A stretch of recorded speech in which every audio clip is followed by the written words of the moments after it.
Fala galera, bem-vindos a mais um vídeo do Bravos Investidores, o canal do investidor da Brava Energia. Hoje, com o nosso Oil Update da semana, a gente tem algumas coisas para falar, né? A gente vai falar sobre o petróleo, aí temos o Iraque, temos o OPEP e o Irã. E a Rússia? De novo isso? Vamos que vamos, sem mais delongas. Bem, a gente teve durante o dia de hoje o relatório, né, de produção e estoques americano.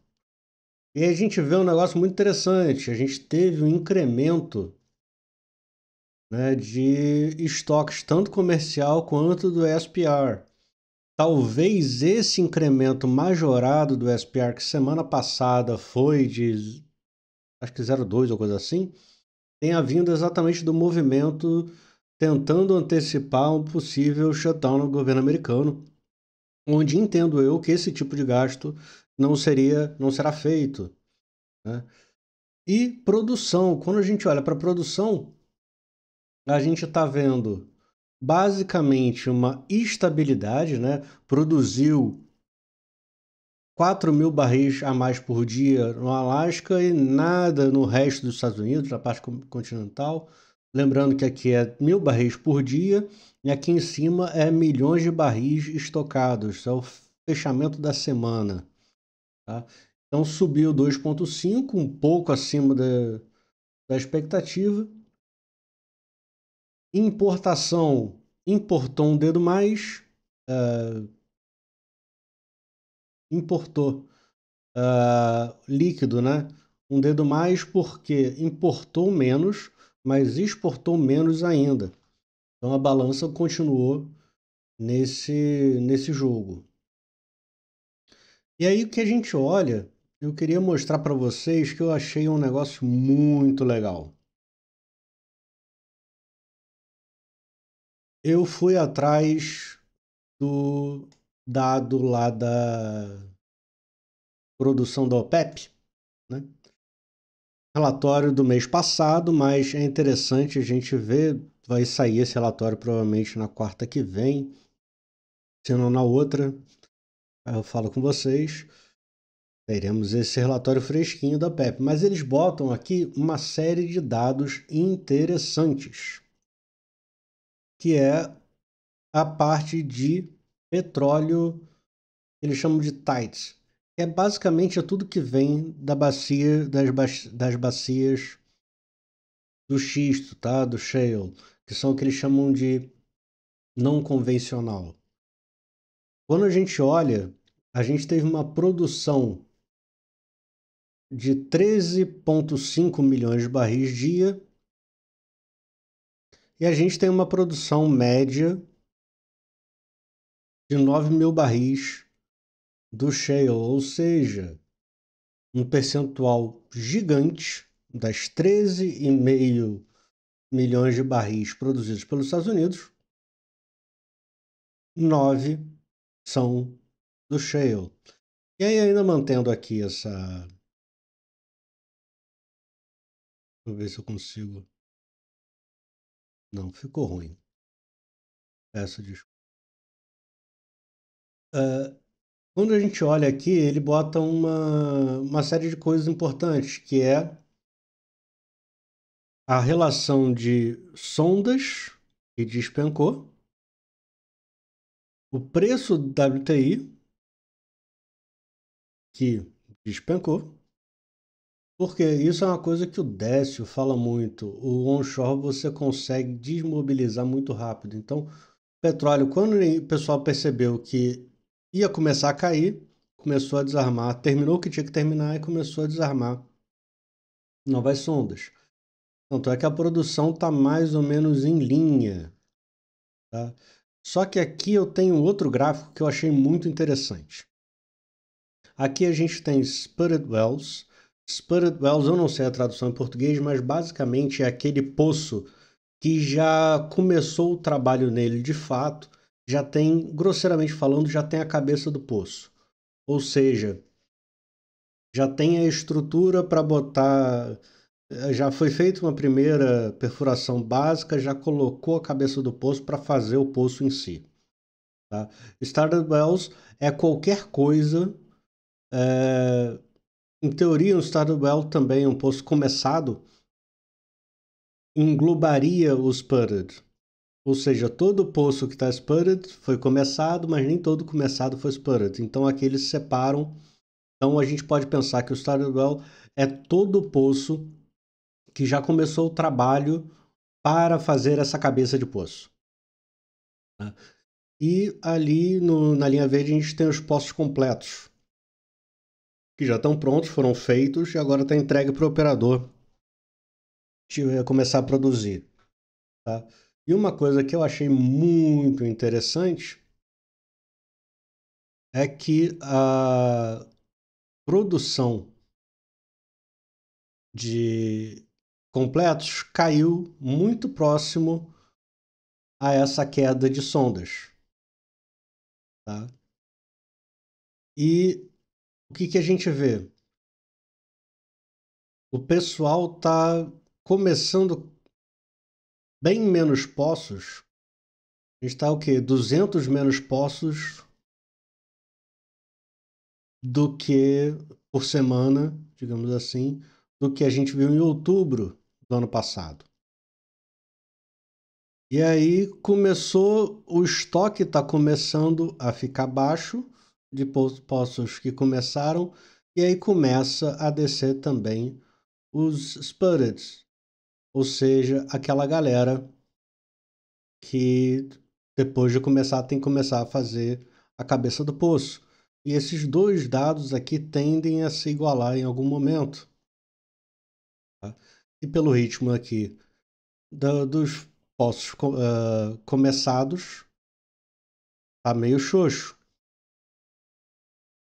E aí a gente vai para esse dado aqui. Esse dado eu achei muito interessante. Tá? Isso aqui é só da galera que faz fracking. Só que faz a parte não convencional. E a gente estava tendo uma galera que estava começando, e em agosto essa galera implodiu.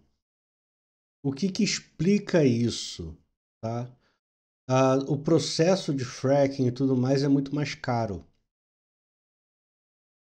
Então é normal pensar que o resto da galera vai preferir os poços normais para começar, para fazer o spudding, do que começar do zero. Tá? Então esse eu achei um dado muito interessante. Petróleo, a gente já está começando a ver isso aqui. Isso me falhou na análise do mês passado.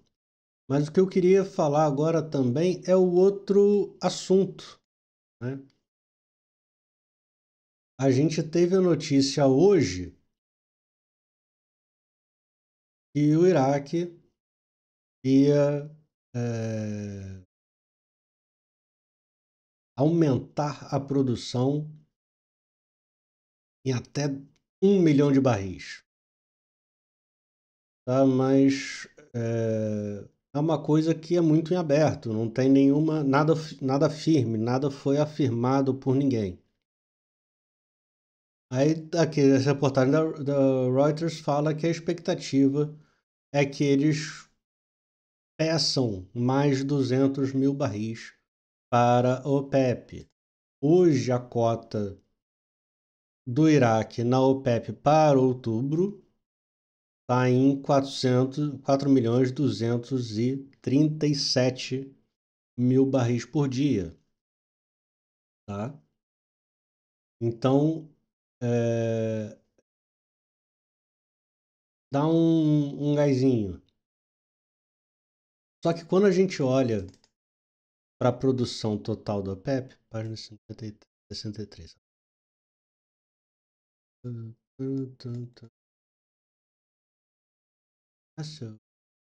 Vamos lá. A gente vê que o Iraque está produzindo um pouco abaixo nesses últimos meses. Isso vem em linha com várias dificuldades que o Iraque teve na questão do Kurdistão. Questão essa que foi resolvida essa semana também. Então, juntamente ao anúncio que a OPEP queria aumentar 137 mil barris de dia, e o Iraque estava botando mais 200 mil barris de dia, a gente teve o retorno, né, de aproximadamente 160 mil barris dia. Isso eu falei no último vídeo da semana passada do Oil Update, salvo engano. Mas, então temos o Iraque com esse incremento. E eu quero ver um player aqui muito importante.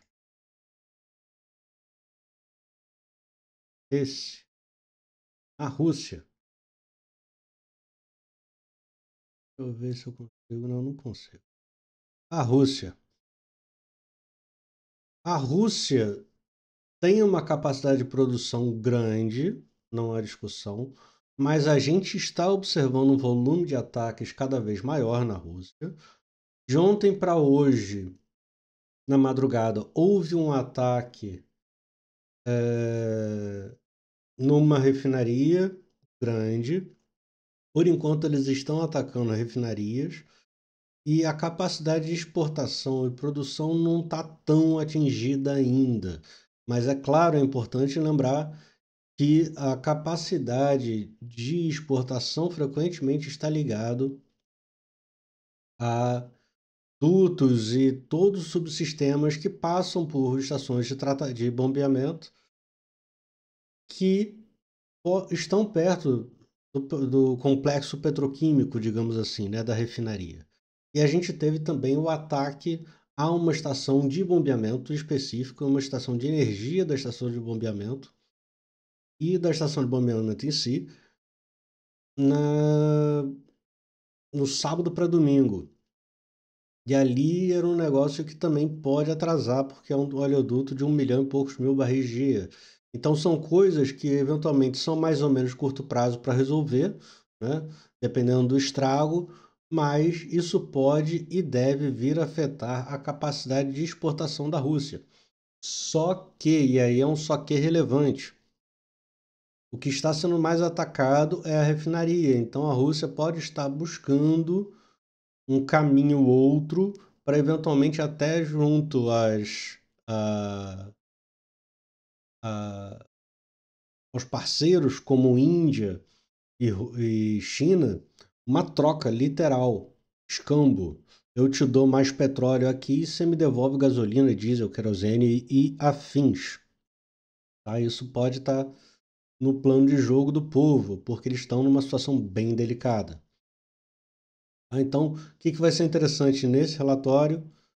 A gente vai ter o encontro da OPEP agora domingo, esse domingo agora, salvo engano, e a gente vai ter na semana seguinte, se não na próxima, o relatório mensal da OPEP. E aí a gente vai ver o quanto os caras estão mentindo na produção. Tá certo? Então, vamos que vamos. Fechar isso aqui que agora eu quero falar sobre um outro acontecimento. A gente está observando, ontem começou, né, um burburinho, porque aviões de reabastecimento em voo estão americanos, um volume grande, cerca de 12, estão rumo ao Catar. Talvez já tenham chegado. Tá? Então, isso é um negócio que levanta as orelhinhas de todo mundo fica em pé, fica esperto, porque da última vez que houve movimento similar, no dia seguinte, os Estados Unidos atacaram o Irã. Israel, né, atacou o Irã. Só que o que parece? Parece que tem um número maior de aviões agora fazendo esse trânsito. Parece, eu vi relatórios, mas não confirmados, de que dois B-2 levantaram o voo do Texas hoje mais cedo, bombardeiro invisível. Dois F-117, que são os caças invisíveis, né? Também levantaram voo lá dos Estados Unidos, só Deus sabe para onde vão.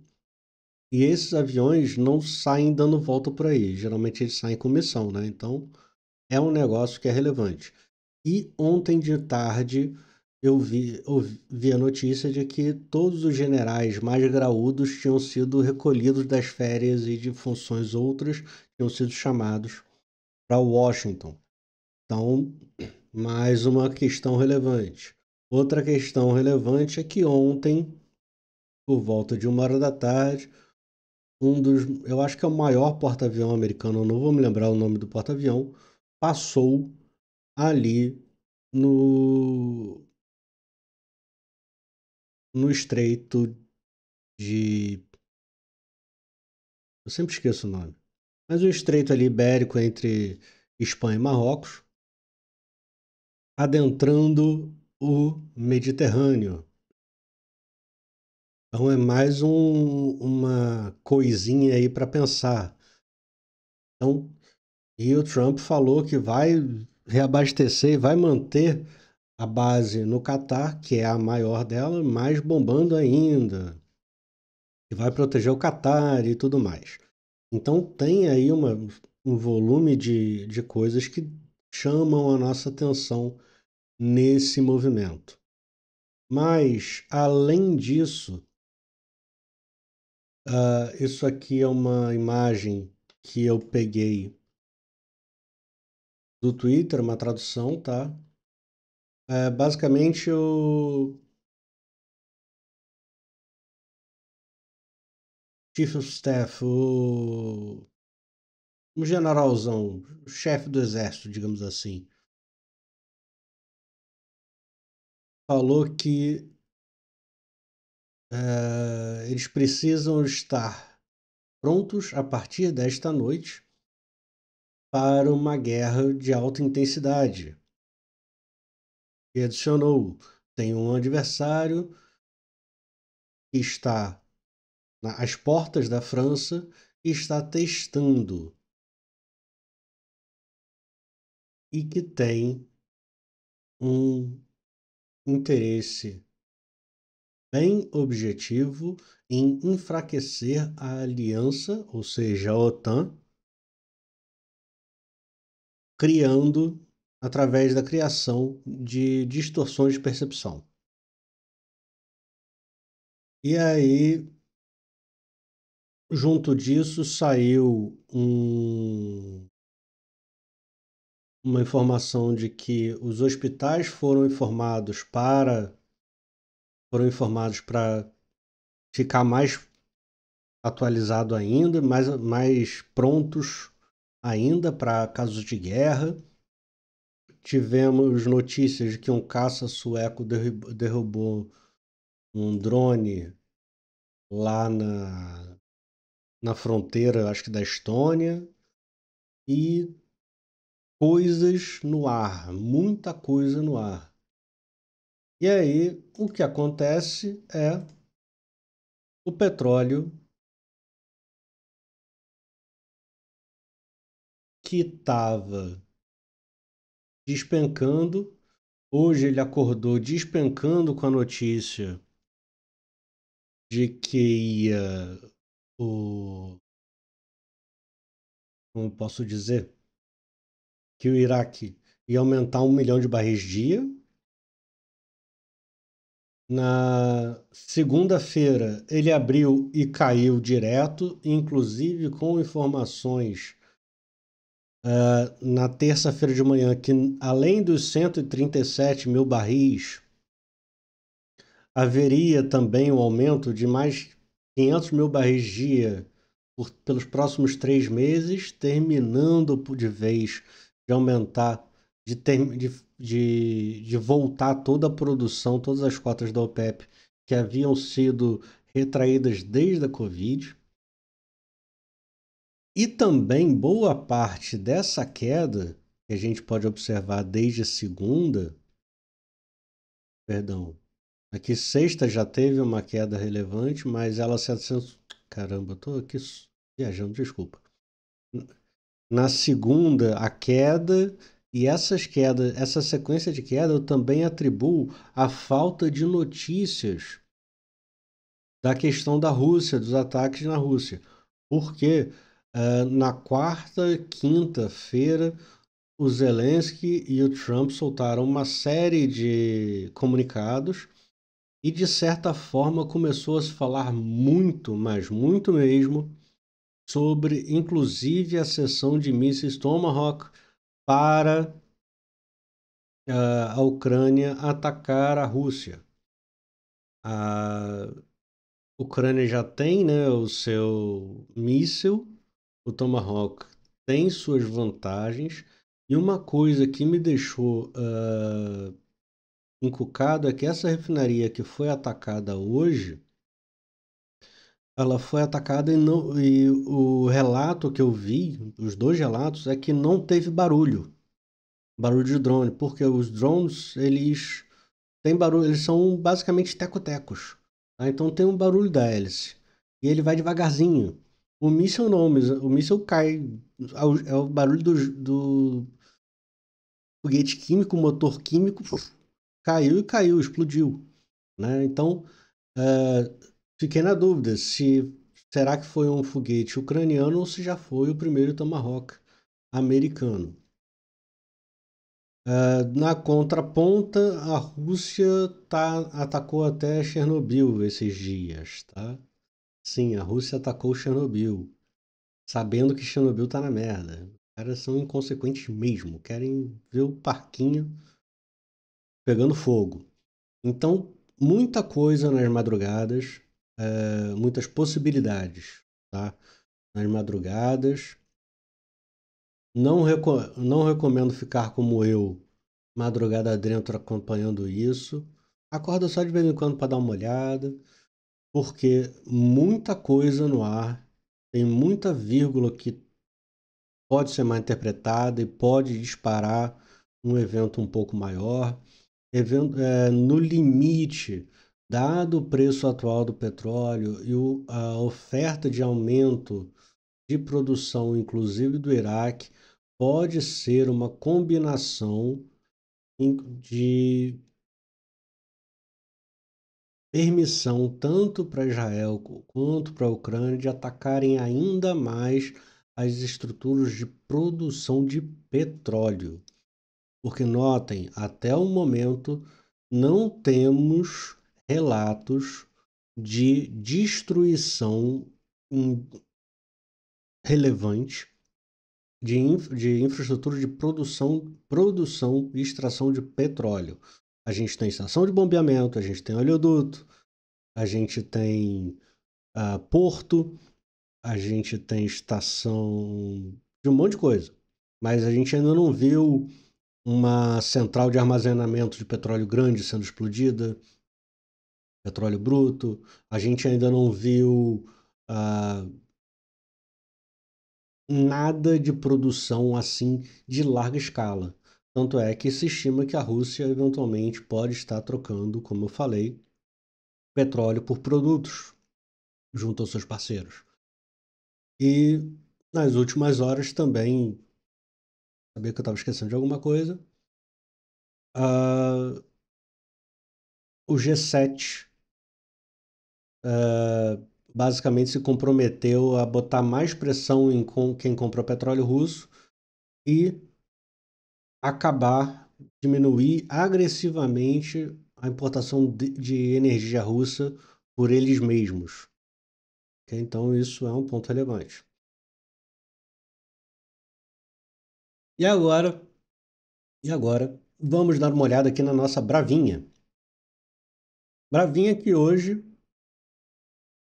soltou, né, o fato relevante hoje mais cedo, falando, ou ontem de noite, falando da, do closing, né, da UPGN para Petrocôncavo, mais um dinheirinho no bolso, foi ontem, inclusive, foi ontem, porque foi ainda no trimestre. E o que que Bravinha fez? Enquanto o petróleo cai durante a semana, como 4,50 coisa como alguma coisa perto de 4,52%, nossa Bravinha cai 1,47. Vamos fazer aqui um bate-bola rapidão. Ela está se segurando na LTA do triângulo, tá? É um ponto legal. Ela está cedendo com pouca força. A gente já vê aqui uma distorção, por exemplo, de IFR. Esse fundo está um pouco mais baixo do que esse fundo que no IFR. Só que esse fundo aqui está mais baixo no papel. Isso aqui é uma distorção de IFR. Temos que olhar isso aqui, tá? Então, é um negócio que temos possibilidades de o início de um movimento legal para a Brava, que a gente tem balanço agora dia 5. Eu acho que até sexta, se sair o relatório de produção sexta, eu já faço uma prévia para mostrar para vocês, né? Então a gente está falando que é depois de amanhã. Muita coisa positiva aconteceu. A produção de Atlanta não está essa Coca-Cola toda, mas Papa-Terra está dando show, Manati está bem estável. Então tem muita coisa legal acontecendo, ok? Então, Bravinha tá com uma carinha de fundo. Pode ser que não seja. O mundo, o futuro a Deus pertence. Tem uma frase em inglês que eu adoro, que é The future is promised to no one. Ou seja, o futuro não está dado, não está prometido para ninguém. O futuro a Deus pertence. Bem, se for direitinho, se arrumar direitinho, esse negócio pode vir bem, tá? A gente chegou em pontos, ainda assim, no gráfico de 4 horas, mantém-se a distorção de FR e estamos sobrevendidos, mas a gente já teve uma inversão de acumulação e distribuição. No gráfico de 1 hora, para quem gosta de fazer um day trade, a gente já tem posição sobrevendida aqui, já começou a respirar e a gente já tem entrada positiva de acumulação e distribuição. Pode ser que nada disso signifique muita coisa? Com certeza, porque mal ou bem a gente precisa desse camarada aqui funcionar. No 1 hora, tá mais perdido que segue um tiroteio. Cedeu, começou a lateralizar, passou hoje o resto da tarde sem saber o que fazer da vida. Hoje abriu no after, digamos assim. Já no pós-mercado de fato. Lá abre de novo às 21 e segue a madrugada inteira. Então, já abriu, tá tentando ir, vai que todo mundo tá prestando atenção nesse monte de coisa que eu falei para vocês.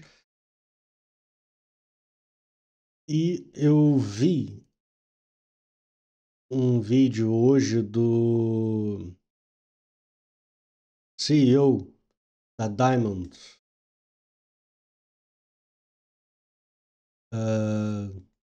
Acho que é Diamond. Enfim, é a maior independente americana e a maior onshore dos Estados Unidos. Ele é gigantesco. Acho que é Diamond Energy mesmo. E ele falou o seguinte, que o petróleo aí na casa dos seus $60, 60 e pouquinho, ninguém vai fazer muito mais buraco não, que eles já estão revendo agressivamente o CAPEX. Não só para o ano que vem, mas o imediato. Então, isso é mais uma coisa que me deixa com um pezinho para trás. com relação a essa história de sobreoferta. Belezinha? Então, temos aí potenciais conflitos que a gente não sabe o que vai acontecer. Temos produção de óleo que vai acontecer ou não vai. E temos alguns dados americanos que a gente não sabe o que vai acontecer, porque o governo americano está em shutdown, então vários relatórios não vão ser divulgados. O mercado vai ficar meio que no escuro.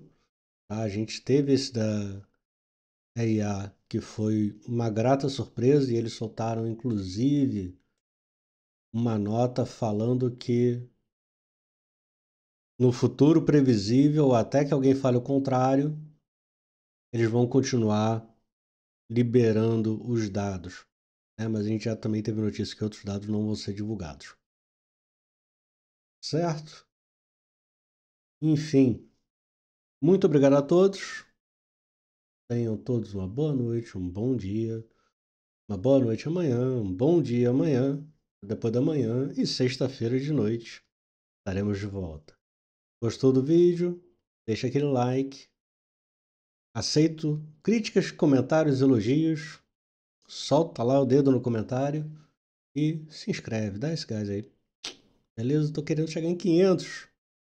Vem com 300 e blau. Quero 500, por favor. Valeu!